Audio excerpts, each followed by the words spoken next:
On June 10, 1948, Ford revealed a car with smooth sides, a low silhouette, and a chrome spinner in its grille. The badge said 1949, but the real story began years earlier, when Ford stopped building civilian cars and turned its factories toward war. By 1945, its young new president inherited a company whose bookkeeping was in disarray and whose showroom future still looked pre-war. This one launch had to prove Ford could build the future again. It did more than modernize the showroom.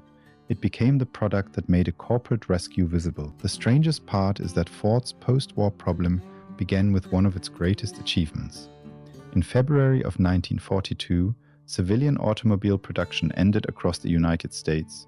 Ford's factories shifted to military work. At Willow Run, the company built more than 8,000 B-24 bombers. Other plants turned out engines, vehicles, and equipment for a conflict whose demands dwarfed the normal rhythms of the car business. That transformation proved Ford could organize materials, machinery, and people on a staggering scale. But wartime production did not require Ford to persuade a family that one new sedan was more desirable than another. There were no annual styling battles, no dealer lots competing for attention, and no need to guess which chrome detail would make a buyer stop and look. Then the war ended, and Detroit had to change direction again. Ford restarted passenger car production on July 3, 1945. Speed mattered more than novelty. Americans had postponed buying cars through years of depression and war, and the first post-war customers were ready to purchase almost anything with four wheels and a familiar badge. Ford could return to the market with cars rooted in its 1941 design because demand was enormous. For a while, that looked like success. It was really borrowed time. The body shapes were familiar because the underlying product was familiar. Separate-looking fenders, tall proportions, and styling developed before Pearl Harbor still defined the Fords of 1946, 1947, and 1948. Buyers accepted them because new cars were scarce. Ford's managers could not assume that shortage-driven loyalty would last once General Motors and Chrysler filled their own showrooms, and the product gap was only one part of the danger. Edsel Ford had died in 1943. His father, Henry Ford, returned to the presidency, but the company he had created was no longer the tightly controlled operation of the Model T era. By the end of the war, Ford's financial records and management systems were in disorder. In September of 1945, Henry Ford II became president before his 30th birthday. He was inheriting a famous name, enormous factories, and a company that could not keep operating as a family empire built around one aging founder. Henry Ford II began bringing in outside talent. 10 former United States Army Air Forces officers, later known as the Whiz Kids, helped introduce modern financial controls and management systems. Ernest Breach, an experienced executive from Bendix, became another central figure in the turnaround. The culture was changing from personal command toward measurable responsibility, but a cleaner accounting system could not sit in a dealer's window. Ford needed a car that ordinary people could see, touch, and desire. It needed a machine that said the company had escaped its own past. The assignment carried 3 different risks. First, Ford had to move quickly enough that its rivals could not define the post-war shape before it did. Second, the company had to make a genuine break without discarding the mechanical character loyal owners expected. Third, all of it had to reach mass production. A daring clay model meant nothing if stamping plants, suppliers, assembly lines, and dealers could not turn it into an affordable Ford. That last point is easy to miss when the finished car is viewed in a museum. Styling is frozen there, industrial pressure is invisible. In 1947 and 1948, every new curve implied tooling, every new panel affected manufacturing, and every delay gave a rival more time. The design team was not creating a dream car for a show stand. It was creating the next high-volume center of Ford's business. So the car had to be new in the places a customer noticed and disciplined in the places a factory felt. That is where the 1949 Ford becomes more than a styling story. The design process has often been compressed into a simple legend about one brilliant stylist. The real history is more interesting. design consultant George Walker submitted the initial proposal that helped set the direction, but the finished car was a group achievement. The Henry Ford Museum identifies Richard Khalil, Elwood Engel, Joe Oros, Bob Burke, and Bob Koto among the contributors, with Ford's own designers refining the final shape. That shared authorship matched the company Henry Ford II was trying to build. The new Ford would not come from one man guarding every decision. It would come from competing ideas, specialized talent, executive judgment, and a deadline none of them could ignore. There is an irony in that. Ford's greatest early success, the Model T, had been inseparable from the authority of Henry Ford himself. The 1949 car emerged from almost the opposite method. It required an organization willing to compare proposals, combine contributions, and let a broad team shape the answer.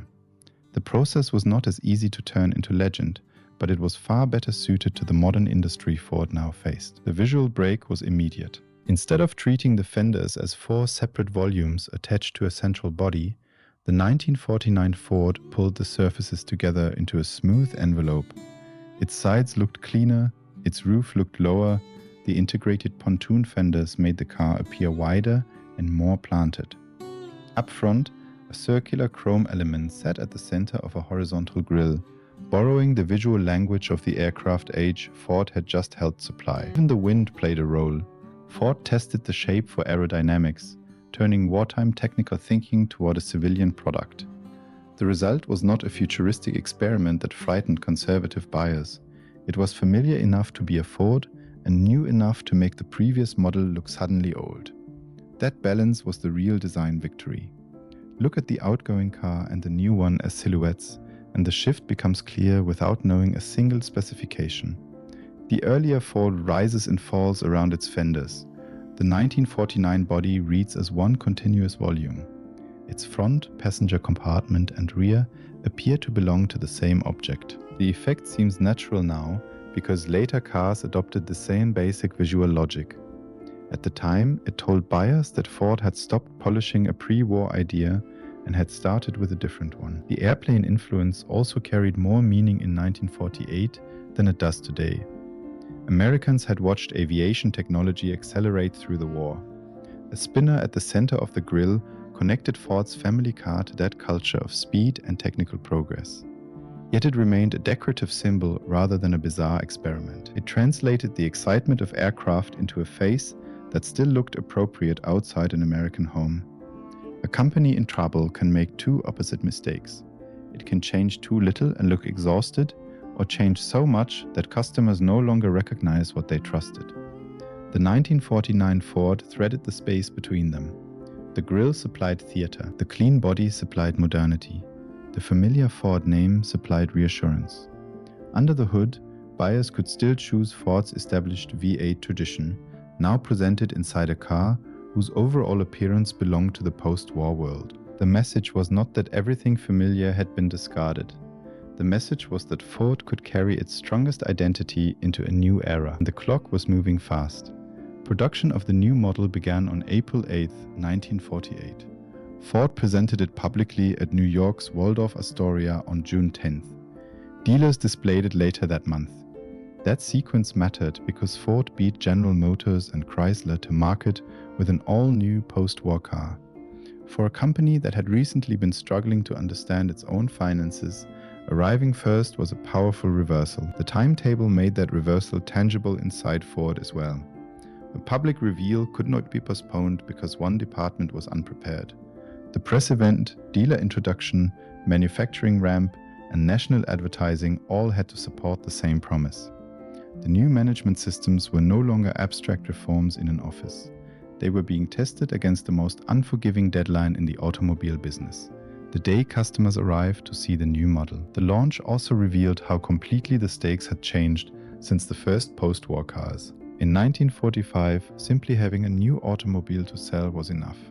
In 1948, Ford used spectacle, styling, and timing to make the car an event. It was advertised as the Car of the Year and later received the Fashion Academy's award for overall styling. Those honors helped, but awards do not rescue companies. Customers do. For the 1949 model year, Ford produced 1,118,762 of the new cars. The official company history says the model's popularity helped double Ford's profit.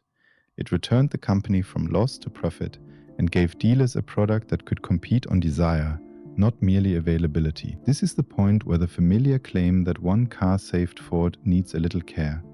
The 1949 Ford did not repair the bookkeeping. It did not recruit the whiz kids, reorganize executive responsibility, or make every difficult factory decision. Henry Ford II and his management team had already begun that work. A beautiful body could not replace financial discipline. But the management rescue also needed a commercial result. Without a product customers wanted, Ford's new systems would have organized the decline more efficiently. The 1949 car turned internal reform into public proof. It showed that the rebuilt company could make a major decision, coordinate designers and engineers, retool production, beat its largest rivals to market, and sell the result at enormous scale. It also changed the kind of victory Ford could claim. The company had already demonstrated that it could restart production and satisfy pent-up demand with familiar cars. The 1949 model proved it could win after novelty mattered again. Customers were not simply taking whatever Ford could deliver. They were responding to a car whose difference was the point. That distinction explains why the production total matters, beyond bragging rights. More than 1 million examples meant the radical-looking new body was not a niche success for wealthy trendsetters. Ford had carried a major visual change into the mass market, where the company's reputation had been built in the first place. That is why the car deserves its reputation. It was not a magic object that saved Ford by itself. It was the visible tip of a much larger turnaround. The clean sides, low roof, and spinner grille gave customers a reason to believe the future had arrived. The sales figures gave Ford the cash and confidence to keep building it. There was also a deeper status reversal. Before the war, Ford had changed the world by making automobiles affordable. Yet by the mid-1940s, the company risked becoming trapped by the habits of the man who had created it. The 1949 Ford proved that honoring a founder did not require freezing his company in time. For collectors today, that tension is part of the car's appeal.